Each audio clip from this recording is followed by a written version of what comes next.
Hello all welcome back to my YouTube channel. അപ്പം കഴിഞ്ഞ 2 ദിവസമായിട്ട് ഞങ്ങൾ ഭയങ്കര തിരക്കൊക്കെ ആയിരുന്നു, അതുകൊണ്ട് വീഡിയോ ഇടാൻ പറ്റിയില്ല. എല്ലാവരും സുഖമായിട്ടിരിക്കുന്നു വിചാരിക്കുന്നു. എല്ലായിടത്തും മഴയൊക്കെ നിന്നു. ഇവിടെ ഇപ്പോൾ ഇന്ന് ഭയങ്കര ചൂടായിട്ടുണ്ട്. ഇന്നലെ വരെ നല്ല മഴയായിരുന്നു.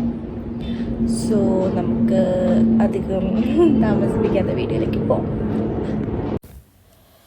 Hi guys. സോ അപ്പം നമ്മളിന്ന് ഡിസ്കസ് ചെയ്യാൻ പോകുന്നത് ഞാൻ ബേബിക്ക് യൂസ് ചെയ്യുന്ന പ്രൊഡക്ട്സ് എന്തൊക്കെയാണെന്നാണ്. അതൊക്കെ ഞാൻ നിങ്ങൾക്ക് കാണിച്ചു തരാം കേട്ടോ. അപ്പോൾ ഈ വീഡിയോയിൽ ഞാൻ മോയ്സ്ചറൈസേഴ്സ് കാണിക്കുന്നുണ്ട്, റാഷ് ക്രീംസ് കാണിക്കുന്നുണ്ട്, അവളുടെ ഡിറ്റർജൻസ്, ബോഡി വാഷ്, അങ്ങനത്തെ കാര്യങ്ങളൊക്കെയാണ് കാണിക്കുന്നത്. ഇതിൽ കാണിക്കുന്നതെല്ലാം ഞാൻ യൂസ് ചെയ്തതോ അല്ലെങ്കിൽ ഇപ്പോൾ യൂസ് ചെയ്തുകൊണ്ടിരിക്കുന്നതുമായ പ്രൊഡക്ട്സാണ് കേട്ടോ. ഒന്നും ഞാൻ വെറുതെ വാങ്ങിച്ചു വെച്ചേക്കുന്ന സാധനങ്ങളൊന്നുമല്ല. സോ ആദ്യം തന്നെ നമുക്ക് മോയ്സ്ചറൈസറിലോട്ട് കിടക്കാം. ഈ സെബാമെഡിൻ്റെ മോയ്സ്ചറൈസറാണ് വാവ ഉണ്ടായപ്പോൾ തൊട്ട് യൂസ് ചെയ്യുന്ന, ഒരു പ്രോബ്ലം ഇല്ല, നല്ല മോയ്സ്ചറൈസറാണ്. ഒരു ബോട്ടിൽ ഒരു 4 മാസം വരെ ഉണ്ടായിരുന്നു, തീർന്നു. ഇപ്പോൾ ഈ വാങ്ങിച്ചു വെച്ചേക്കുന്നത് ഞാൻ എന്തോ കൂപ്പണൊക്കെ കിട്ടിയപ്പം ഞാൻ ജസ്റ്റ് ഒന്ന് വാങ്ങിച്ച് വെച്ചെന്നേ ഉള്ളൂ. കുറച്ച് എക്സ്ട്രാ ആയിട്ട് ഇരിക്കട്ടെ എന്ന് വെച്ചു. അത് കഴിഞ്ഞിട്ട് ആദ്യത്തെ ആ ബോട്ടിൽ തീർന്നാൽ പിന്നെ ഞാൻ വാങ്ങിച്ചതാണ് ഈ സെറ്റഫിലിൻ്റെ. അത് ഞാൻ യൂസ് ചെയ്തുകൊണ്ടിരിക്കുമായിരുന്നു. അത് കഴിഞ്ഞിട്ട് ബേബിക്ക് ഇങ്ങനെ ചെറിയ റാഷ് പോലെ മുഖത്ത് വന്നു. ഇതൊന്നും യൂസ് ചെയ്തിട്ടില്ല കേട്ടോ. നമ്മൾ ഡെർമറ്റോളജിസ്റ്റിനെ കാണിച്ചപ്പം അലർജിയുടെ ഭാഗമായിട്ട് വന്നതെന്നാണ് പറഞ്ഞത്, അല്ലാതെ യൂസ് ചെയ്ത പ്രൊഡക്ട്സിൻ്റെ ഒന്നുമല്ല.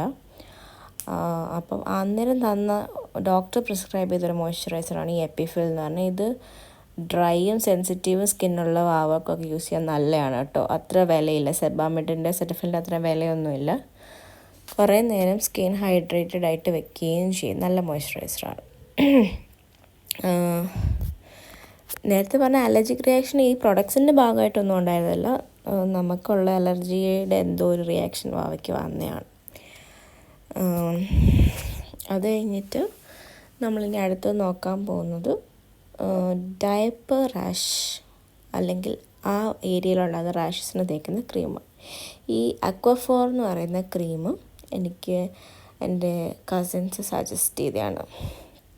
അപ്പോൾ ഞാനിത് വാങ്ങിച്ച് വെച്ചിരുന്നു. ഇത് ഞാൻ യൂസ് ചെയ്യുന്നുണ്ടായിരുന്നു, ഇടയ്ക്ക് ഇപ്പോഴും യൂസ് ചെയ്യും. അങ്ങനെ എപ്പോഴൊന്നും റാഷൊന്നും ഇതുവരെ അങ്ങനെ വന്നിട്ടില്ല. പിന്നെ ഇടയ്ക്ക് വല്ല ചുമപ്പ് പോലെ ജസ്റ്റ് കാണുമ്പോൾ തന്നെ നമ്മളത് പുരട്ടും, അപ്പോൾ തന്നെ അത് പോവും കേട്ടോ. ഇത് കുറച്ച് കോസ്റ്റ്ലിയാണ്, 900 സംതിങ് എന്തോ ആണ് ഇതിൻ്റെ പ്രൈസ് വന്നിട്ട്. പക്ഷെ നല്ല ഓയിൻമെൻറ്റാണ്, പെട്ടെന്ന് പോവും. നമ്മൾ ജസ്റ്റ് തുടങ്ങുമ്പോൾ തന്നെ അങ്ങ് തേച്ചാൽ മതി, ചെറു ചുവപ്പ് പോലെയൊക്കെ കാണുമ്പം. ഇനിയിപ്പം അതല്ല എന്നുണ്ടെങ്കിൽ ഈ കാൻഡിൽ ക്രീം എല്ലാവർക്കും അറിയാമല്ലോ, അതും പിന്നെ ഈ മിപ്പിറോസിൻ എന്ന് പറഞ്ഞ ഈ ഒരു ചെറിയ ക്രീമുണ്ട്. ഈ 2 ഓയിൻമെൻറ്റോടെ മിക്സ് ചെയ്തിട്ട് ആ ചുവപ്പ് കാണുന്നിടത്ത് പുരട്ടിയാലും മതി. ഒരു പീസ് സൈസ് എമൗണ്ടിൽ അവളുടെ അപ്പിടുന്ന സ്ഥലത്തൊക്കെ ഇങ്ങനെ ചുമന്ന് കിടക്കുകയാണെങ്കിൽ ജസ്റ്റ് ഇങ്ങനെ പുരട്ടി കൊടുത്താൽ ആ ചുവപ്പങ്ങ് മാറിക്കോളും. അല്ലെങ്കിൽ ചിലപ്പോൾ അവർ വേദനയായിട്ട് അവരുടെ വയറ്റിൽ നിന്നും അവർ സ്റ്റൂള് പാസ് ചെയ്തില്ല എന്ന് വരും, അങ്ങനെ ചുവപ്പൊക്കെ ഉണ്ടല്ലോ. അപ്പം കാണുമ്പോൾ തന്നെ ജസ്റ്റ് ഏതെങ്കിലും പുരട്ടി കൊടുത്താൽ മതി. അടുത്തതെന്ന് പറയുന്നത് ബേബിക്ക് യൂസ് ചെയ്തുകൊണ്ടിരുന്ന ബോഡി വാഷാണ്. ഇത് അവീനോ ബേബിയുടെയാണ്.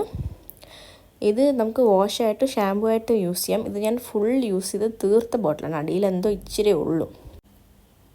അപ്പോൾ ഇത് ഓൾമോസ്റ്റ് കഴിഞ്ഞു. നമുക്ക് അടുത്ത ബോട്ടിൽ വാങ്ങിക്കണം. ഇതിനും കുറച്ച് പ്രൈസുണ്ട്, കണ്ടോ 970 ആണ് ഇതിൻ്റെ പ്രൈസ് എന്നിട്ട്. പക്ഷേ ഇതും നമ്മൾ ഓൾമോസ്റ്റ് 4 മന്ത്സ് യൂസ് ചെയ്തു കേട്ടോ. എന്നിട്ടാണ് 4.5 മന്ത്സ് യൂസ് ചെയ്തിട്ടാണ് തീർന്നത്. അപ്പം നമുക്ക് അടുത്ത പ്രൊഡക്റ്റ് എന്തുവാന്ന് നോക്കാം. അടുത്തത് ഞാൻ ബേബിക്ക് യൂസ് ചെയ്യുന്ന ബേബിയുടെ ബോട്ടിൽസും ഇതുമൊക്കെ കഴുകുന്ന ഒരു ലിക്വിഡാണ്. ബേബിയുടെ ഫീഡിങ് ബോട്ടിൽസ്, അല്ലെങ്കിൽ ഇതിൽ നിങ്ങൾക്ക് കാണാൻ പറ്റുന്നുണ്ടായിരിക്കും, അവരുടെ ടോയ്സോ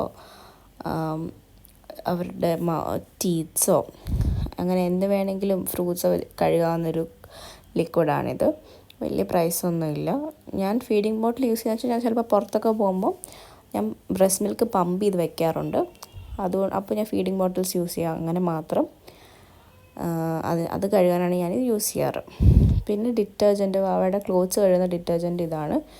ഇത് ഞാൻ പൊട്ടിക്കാത്തൊരു പാക്കറ്റാണ്, ഓൾറെഡി പൊട്ടിച്ച് യൂസ് ചെയ്ത് തുടങ്ങുന്ന പാക്കറ്റ് വേറെ ഉണ്ട്. ഇത് 2 ഒരുമിച്ച് വാങ്ങിച്ചതാണ്. ഇത് ബേബി ഹഗിൻ്റെ ലിക്വിഡ് ലോണ്ട്രി ഡിറ്റർജൻ്റ് ആണ്. ഇതും ഞാൻ 2 ബോട്ടിൽ ഓൾമോസ്റ്റ് ഫുൾ യൂസ് ചെയ്ത് കഴിഞ്ഞിട്ട് പിന്നെ 2 വാങ്ങിച്ചതാണിത്. ഇതും നല്ലതാണ്, നല്ല ക്വാണ്ടിറ്റി ഉണ്ട്. നമുക്ക് ഫസ്റ്റ് ക്രൈയിലൊക്കെ ഓൺലൈനായിട്ട് നോക്കിയാൽ കോംബോ ആയിട്ട് അത്യാവശ്യം നല്ലൊരു റേറ്റിന് 2 കിട്ടും. പിന്നെ അപ്പോൾ ഇതൊക്കെയാണ് ഞാൻ യൂസ് ചെയ്യുന്ന പ്രൊഡക്ട്സ് എന്ന് പറഞ്ഞിട്ടുണ്ടെങ്കിൽ. സോ ഹായ്, അപ്പം ഈ പ്രൊഡക്ട്സൊക്കെയാണ് ഞാൻ വാവയ്ക്ക് വേണ്ടി യൂസ് ചെയ്യുന്നത്. അപ്പോൾ ഈ പ്രൊഡക്ട്സ് തന്നെ നിങ്ങൾ യൂസ് ചെയ്യണമെന്നൊന്നുമില്ല, എന്ത് വേണമെങ്കിലും യൂസ് ചെയ്യാം.